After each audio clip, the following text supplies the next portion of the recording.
«Эй, что это у тебя там? Щенок! Пацаны, гляньте, какой маленький! Дай посмотреть!» Один из подростков потянулся к мохнатому комочку. «Убери руки! Не дам! Ты его замучаешь!» Лариса крепче прижала к себе щенка. Тот дрожал и тыкался мордочкой в плечо Ларисы. «А ну дай его мне!» Долговязый подросток ухватил щенка за шерсть и дернул. Щенок забился в руках Ларисы и заскулил. Остальные подростки громко засмеялись. «Серега, ты ему клок шерсти вырвешь!» — крикнул кто-то из мальчишек. «Пусти!» — закричала Лариса. «Что тут у вас?» — раздался за спинами подростков грубый голос. Мальчишки оставили щенка и повернулись на голос.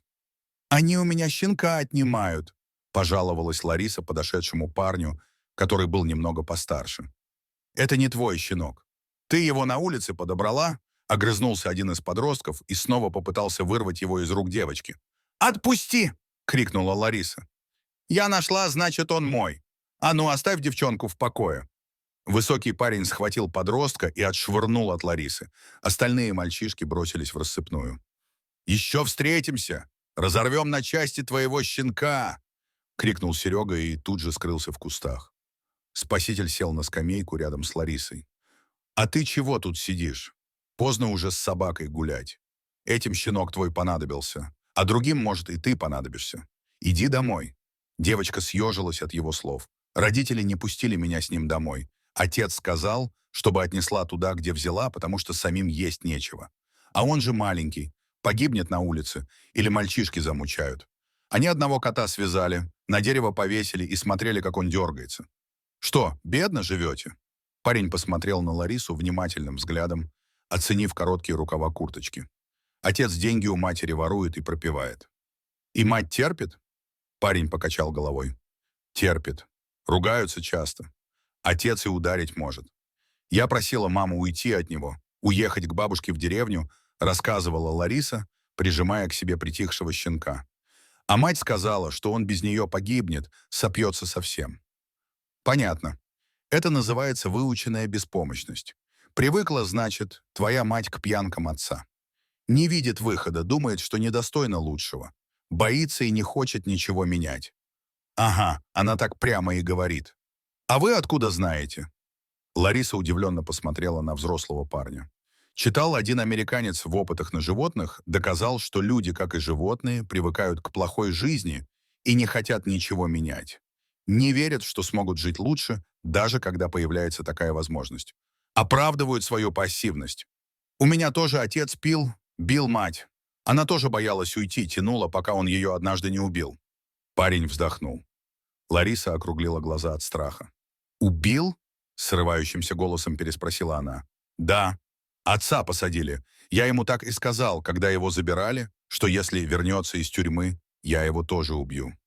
Лариса крепко держала дрожащего щенка и сама тоже дрожала. Она не могла представить, что отец может убить маму. Хотя, когда он в последний раз ударил ее, мама упала и ударилась головой о край стола. Отец испугался, а Лариса долго ревела и не могла успокоиться. «А ваш отец вернулся?» — спросила девочка. «Пусть только попробует», — продолжил парень. «Пришлось забыть про учебу. Пошел работать. Ты кем хочешь стать, когда вырастешь?» — поинтересовался парень. «Я не думала еще. Животных люблю», — ответила Лариса, пожав худенькими плечиками. «Значит, ветеринаром будешь. Вот иди домой. Учись, потом уезжай отсюда и добейся своей цели. Не предавай мечту и не позволяй никому отнять ее у тебя». Парень поднялся с лавочки. «А, щенок!» — испуганно вскрикнула Лариса. «Так давай его мне. Я один живу, не обижу, не бойся». Он протянул руки к щенку, и Лариса нехотя отдала его парню. «А как вас зовут?» — крикнула она ему вслед. Он остановился и обернулся к ней. «А, как ты назвать его хотела?» — спросил он. Вместо ответа. «Каштан!» — выкрикнула она первое имя, пришедшее на ум. «Хорошо, пойдем, Каштан». И парень ушел, унося щенка с собой. Лариса смотрела ему вслед, пока он не исчез из виду. Потом она соскочила со скамейки и поплелась домой. В небольшой ветеринарной клинике шел обычный день. Входная дверь открылась, и в коридор вошел мужчина с крупной собакой на руках. На боку пса была кровавая рана. Молодая девушка в синем костюме встала и показала на стол. «Положите его сюда». Пес тяжело и часто дышал. Что случилось? Мы гуляли с Каштаном. На меня из кустов вышли двое, стали требовать деньги. Я ударил одного, а другой достал нож. Каштан бросился на него, схватил нападавшего за ногу, а тот пырнул его ножом. «Спасите его, пожалуйста. Я любые деньги заплачу». «Почему Каштан?» — осматривая пса, спросила Лариса. «Девочка одна мне его еще щенком отдала. Родители не пустили ее с ним домой. Она сказала, что хотела назвать его Каштан». Лариса внимательно посмотрела на мужчину, перевела взгляд на раненого пса на столе. «Будем оперировать, а вы подождите в коридоре». Мужчина отошел к двери, но не уходил. Когда после операции Лариса вышла, он тут же вскочил и бросился к ней навстречу. «Не переживайте, все хорошо. Зашила вашего Каштана. Спит после наркоза. Я оставлю его на 2 дня у нас. Оплатите в регистратуре операцию и 2 дня стационара. Ему нужно уколы делать и перевязки. Через 2 дня приходите за ним или оставьте свой телефон. Мы позвоним. Спасибо большое». «Я приду через 2 дня», — поблагодарил мужчина. Лариса никак не могла поверить, что из маленького пушистого комочка вырос крупный красивый пес. А его хозяин — это тот парень, который отбил их с щенком от подростков. Она помнила его слова о выученной беспомощности. Она сразу рассказала матери и уговорила ее все же уехать на лето к бабушке. А отец остался дома и продолжал пить. Однажды подрался с собутыльниками.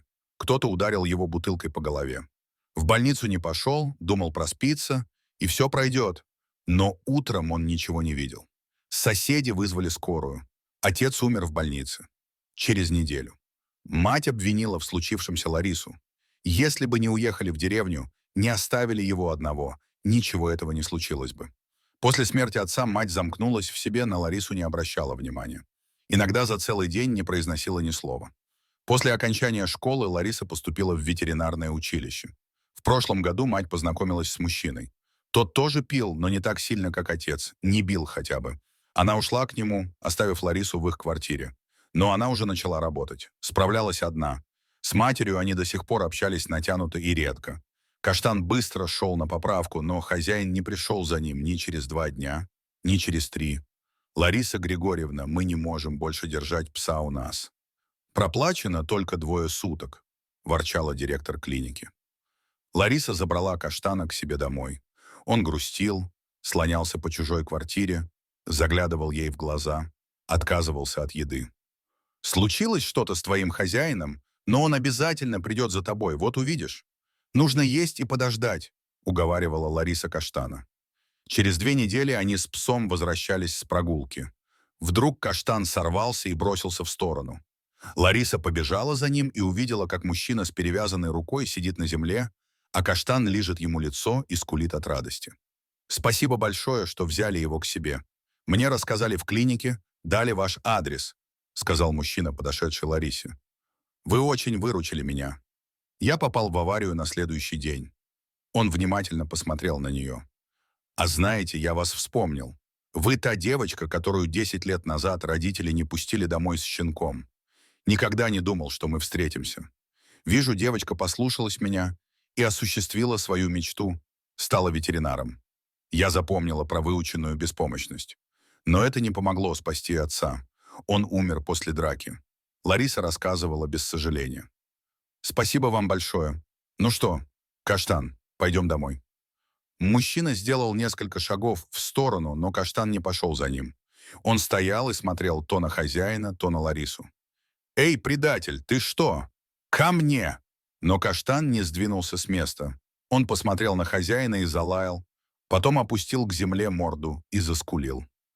«По-моему, вы ему понравились. Он не хочет с вами расставаться». Мужчина развел руки в стороны. «Меня зовут Михаил. А вас? А знаете что? Пойдемте ко мне. Вы же только что из больницы. Я вас ужином накормлю». «Пошли, Каштан», — вместо ответа сказала Лариса и махнула рукой, зовя пса за собой. Каштан подбежал к ней и оглянулся на хозяина.